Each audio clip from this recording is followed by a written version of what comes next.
All right. Hey, everyone. You know me, I am Coach Nirit. I am so excited to have Jen McManus here, and I'm going to have her speak. And the first thing I'm going to ask her is a little bit to tell you a little bit about herself, what she does, who she is, about her family. So go ahead, Jen.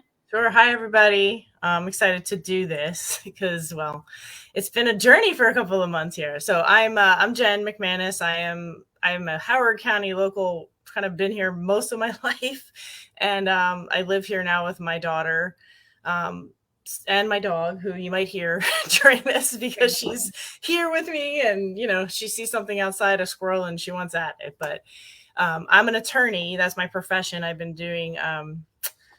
It was sort of my first career, but it took me a long time to find it. So I went to undergrad, graduated in 98, and then took about 10 years, to figure life out, and then went to law school. So I graduated in 2011, and I've been working actually in the same type of law ever since. So I do strictly estate planning, estate and trust administration, and special needs planning. That's all I've ever done. Got into it because I really like helping people and helping them get things kind of in place so bad things don't, if bad things happen, it's still going the way that you want, or the best, kind of preserving the best case scenario. So that's it. I mean, so busy. And my sister and I actually started our own practice 2 years ago. So we decided we're tired of working for other people. We're going to do it our way. So we opened our doors 2 years ago, and it's been really, really great ever since. So Jen is not busy at all. She's a single mom and she's a lawyer, so she's never ever busy. So Jen, tell me what life was like kind of before we started working together as far as your health, and be honest, like be real. Yeah. Let's not sugarcoat. Absolutely. So it's been a struggle. I mean, because being really busy, being a single mom, and also I have a hatred of cooking. So that is not a good thing in my world, because the last thing I want to do at the end of a day is cook something healthy. I'm like, my biggest downfall, probably financially and health wise, is like ordering out, because it's just like the easiest thing to do at the end of a day and not making a good choice. So honestly, I felt like I was just sort of barely surviving, almost like I'm just getting by. I'm doing what I have to do. I was not setting a good example for my now 13-year-old daughter.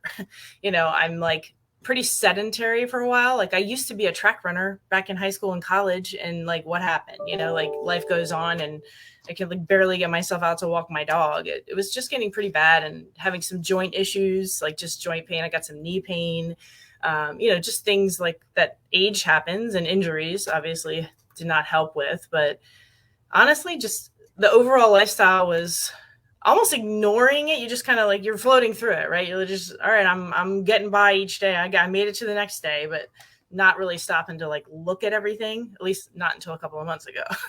I've tried, I've tried the quick fix things, as far as like losing weight, but it was just a solution, a temporary solution. It wasn't really like a commitment to myself. And that's what was kind of missing all this time. Okay. So what made you like reach out to me? Like why me? Like what made you reach out to do this program? So I'm in my mid 40s now. So, and for some reason turning 45 really hit me, like really hit me. And I'm now 46. So it was like, that felt like the midlife, I don't know. It used to be 40, but now people are living longer, but 45 hit me emotionally. And then last year I tried a lot of little things, right? Like to try to like quote unquote lose weight, and not really focusing as much on fitness, but nothing was really working, and it wasn't changing my mindset. I wasn't feeling better about myself even with doing it. And I was just honestly just disgusted with myself, and just like, I'm tired of this. This is the second half of my life. At least that's how my mind was thinking about it. Like, what are you going to do with it? Like, this is it. Like, you can't, it's just going to get worse from here if you don't do something now. And it was just, I think, just pushed over the edge, getting to that point of like, you can't, you can't keep this going. This is not going to work. Like not being able to like a little thing, like run around the house with my dog. Like I'm like tired and dying after like one lap around the house. It's pathetic, So just feeling really, really down, and then just like, all right, finally just saying, I can't do this anymore. I don't know what that is. I think everybody has those moments, but I had mine, and it was, just about October of this past year. So you have lost a lot of weight, a lot of fat. We all know you hit Wonderland. There's a lot of huge wins, and it was during, I would say, like Thanksgiving, Christmas, like the hardest part of the year. So all that is great, but in the beginning, what were you skeptical about? Like what were you afraid of? Because it's scary to make a commitment. So I want to know, like, let's be real about Yeah. this. Yeah, absolutely. So definitely the fact that nothing else had worked, not long term, right? Like, so just like, why would this be any different, right? Like, why? But I also, yeah, so the fear that it would just be like everything else. And myself, I would not see it through, right? Because, I mean, you start something and it's not really working the way you want, or it's not really changing how you feel, so you quit it. So I was like, what if it's the same? So that was definitely a fear, just based on past experience. And then just obviously money. I mean, I'm a single mom. You know, it's like, that's, money is tight. So like, I was like, and I had like kind of come to the point where I was like, you're going to have to sort of put your money where your mouth is, but definitely like, okay, how much to pay for this, like, but you get what you pay for, which is, that's true for a lot of things. So, I had that mindset, obviously being a business owner who charges people money, like that helped me get over that one a little bit. Like, it's a service and it's a really kick-ass service. So like, you get what you pay for. But those are the two biggest things, probably, just like, why would this work instead of like everything, nothing else has, and money, paying for it. And if I pay for it and it doesn't work, oh geez, like, then what? Right. So tell us, why did it work for you? Like, why was this different for you? This was different. Okay, no, this is a great one. And I know it's like, it's funny because some of the stuff, Nirit, that you've taught me, it's like, I always kind of knew it, but it's just, for one thing, it's accountability. That is huge. Like, I am like here by myself. My 13-year-old's not like checking me, right? Like, I want her to, but she's just not. So like, just having the ability to, first off, for me, money's a driver. So the fact that I did pay for it, like, meant, okay, you got it. That is a driver for me. But like, the fact that I could reach, you anytime I needed, like, especially in the very beginning when we're starting this off and you're like committing to it, you were available I mean, not necessarily every second of every day, not the middle of the night, but you got back to me really quickly every time. And whenever I'd have a moment or a question, or I can't do this workout, what can we do instead? Like, everything, you just right there, and so those moments where I in the past would otherwise absolutely like start to doubt myself, and like, there's nobody there checking me, so I can just convince myself it's not going to work and go off the rails, and here we go again. Like, you were just right there. So having that like direct support is just huge. I mean, you can't put a price on that, because, and just your attitude about it, like, you are very real. And I mean, I'll say in the beginning, I was like, this really in fit skinny person, really, of course she's in shape, of course she's gonna pitch the being in shape, like, she's there already. But obviously, learning your story, like, it wasn't always that way for you either. Since I've known you, that's who you were, but getting to know you kind of a little bit more in person, like, no, it's a struggle for everybody. Like, normalizing this has been huge for me. And I think it's kind of weird to say that, because like, I know a lot of women struggle with this, so it's not like I didn't know that was out there. But having the community, and like, you have those videos that we do every couple of weeks, and just hearing everybody, like, we really are all in the same spot. I mean, and we are all in this together. And those are, like, for me, those were huge pieces of why this was different, because I was surrounded by support. And particularly for me with the cooking part, because I knew, obviously, in talking to you, Nirit, like, this was going to be something I'd have to do. This, it's not like you're giving me all the food. It's not like one of those things. Like, I had to do that for myself. But you helped me kind of figure out what are the quick things I can do that are not going to kill me, as far as like, my hatred of cooking. Just get the chicken breast, like, just get the real quick, easy grabs that, like, I can have accessible, and then it's not killing my life. Because the last thing I want to do on a Sunday is meal prep, like, that just kill me. Like, my one day off, like, no, that is not what I want to do. So I was a little worried about that. I'm like, I'm gonna have to do all this meal prep, and I'm gonna have to make sure that like everything's teed up for the week, or otherwise I'm gonna default. And that's not true at all. There's so many things you can grab. I've like learned and discovered like healthy protein filled things that I can just grab and go, and it hasn't really been hard. So surprisingly, I mean, it's hard to, well, I'll get to that in a second, but I'm going off the rails because I'm excited about it. No, I'm so excited. So Okay, what changes in your life have you made? What So changes would you say? a Because you big look thing. great, you feel great. Yeah. What big changes, what little changes? Yeah. So big thing is obviously making the time for the workouts, because I could convince myself like yeah, after the long day I've earned the right to sit on the couch and watch TV, and like going, well, watch the TV but get on the treadmill, or do the weight workout, like. And so it's just like basically making the effort to fit that in, and it doesn't I actually feel so good afterwards, so that's really kind of sold itself. Like after you finish a workout you feel really good. So that's one thing. Definitely drinking more water, because I've always struggled with that. Like, so just making a commitment to make sure that's coming in. It does make you feel better, and it makes your complexion better. And, you know, minus the extra trips to the bathroom, it's a win-win. So, um, and then just, for me, like I have a dog, like a puppy dog. She's going to be 2 in like April. And like, sadly, wasn't really walking her enough. So like, she's getting a lot more treatment now too, because I'm committed to doing my walk. So she gets to walk more. So like, that's been a really good thing too. And the nice thing is walking is easy to get started. All you got to do is get out the door, like you don't have to, like, it's not the mentality of like, I'm going to go for this like 6-mile jog. Like, no, just get out and start walking and see where it takes you. And I've now explored my neighborhood, which is pretty cool. So Yeah. And you yeah. don't have to run. Yeah. Like No, you don't have to run to lose fat, to get in shape, to look right. toned, to look great. How has this changed you physically, mentally, emotionally? How has this time changed you?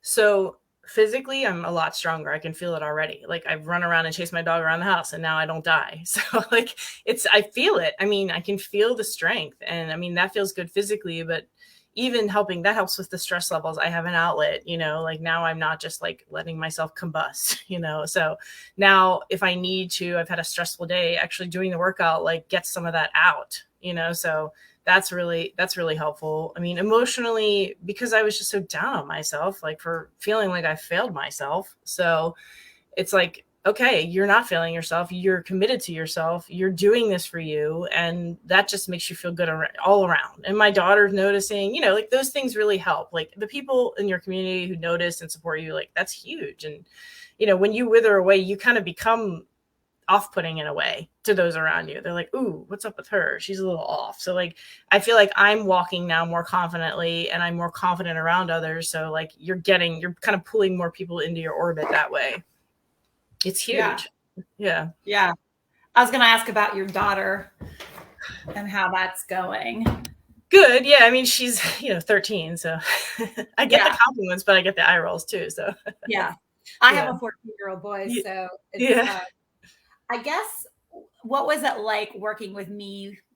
I think you talked about that a little A bit. little bit.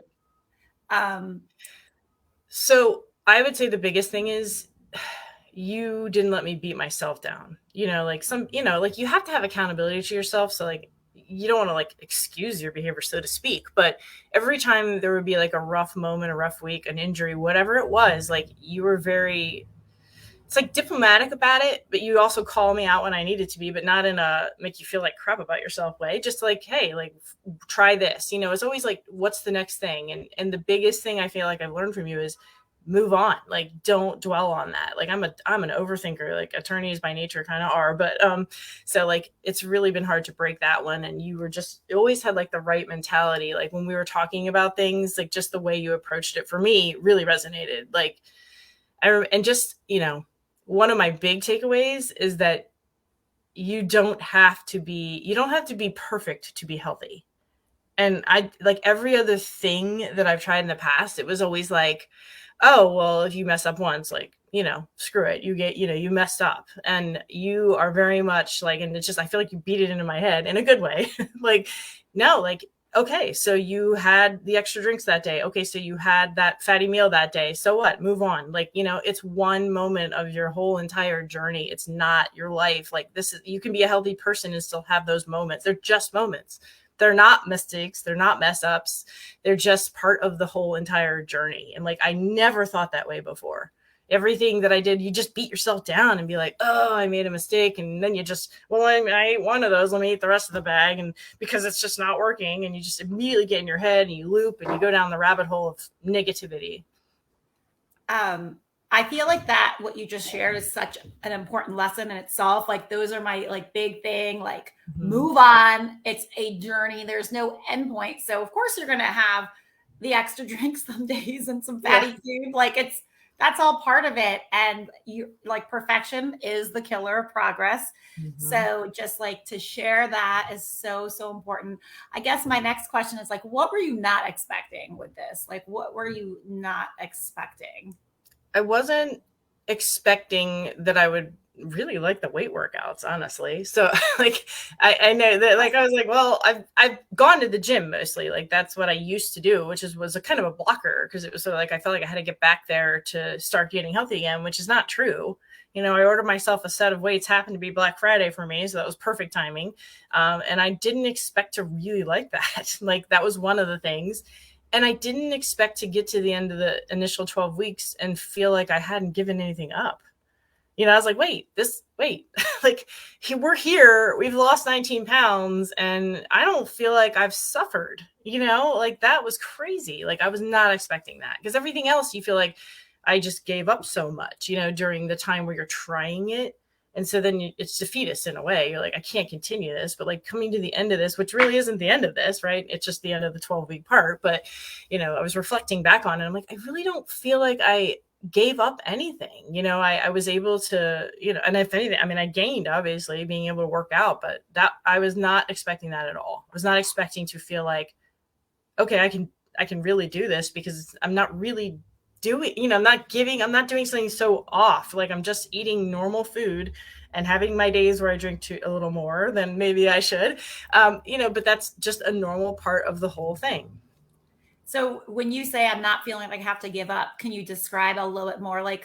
like tell us about like what you did for Christmas and Thanksgiving and Yeah. So I started this the week of Thanksgiving. I didn't track Thanksgiving Day. I definitely had like the holiday events for work stuff, whatever, and I drank my wine and beer, whatever it was that day. Like I didn't give those things up. I was maybe I made a different choice about the food that day to make up for it. But Christmas, I took 2 days. I didn't track. I didn't track for New Year's. I was sick the whole first week of January, didn't work out at all. And I was for sure, I was like, hey, this is going to be not, this is going to derail me. And it didn't. It was, I just focused on the food because I could control that week. And I still lost another pound that week. It I was love what you crazy. just said. You focused on what What I you could control. Yeah. Yeah. Yep. Yep. so how did this experience, I guess, that we're still on this journey, like Mhm. overcome your original fears about like losing weight, getting in shape, all that stuff? Well, just seeing that you really can eat what you want. It is about tracking. It is about, I mean, your science, like, right. It's the calories in, calories out. I know it's in my head now because I've like heard it enough, but I'm seeing it like, and I'm very honest with myself on my fitness pal. Like, what's the point of not being right? Like, you may as well see what you're doing, right? Every little thing, and probably still underestimating because some stuff's just hard to find, but and still, like, even with that, knowing that I'm maybe not tracking exactly accurately, I'm seeing it. Like, I'm focusing on what I'm putting in, and not necessarily so much like the value of it. I think I'm going to do a sidebar here because a big one for me, I love avocados, but man, I was like, they are so fattening. And like, I was like, I love them so much, but I was like, I'm going to start eating just a half, or like, I was like, this is a healthy fat, but for the sake of what I'm trying to do here, like you can still have it, but maybe just have a little less of it. So, and maybe not every day, which I probably could have done before because I love them, but just learning, that's the kind of thing, like overcoming my fear was like I was going to quit on myself, right? Like that's what I had always done because the things didn't work. It's working, but it's also working in a way that's very sustainable long term. Like I'm not giving up that avocado. I'm just having half of it now or a quarter of it, whatever it is. So you can still get the taste of it. And it is enough to satisfy, at least for me. So Um, I I think like we know that we don't let you all give up here. Like yeah. there's just no way, right? We commit here. So Yep. I guess my next question and my last question is what would you say if someone like asked you, they were like, "Oh, I'm thinking about doing this program." What would you say to them if they asked you? I would say do it. Do it now. And I said this in the beginning, I'm committing to Nirit to get fit.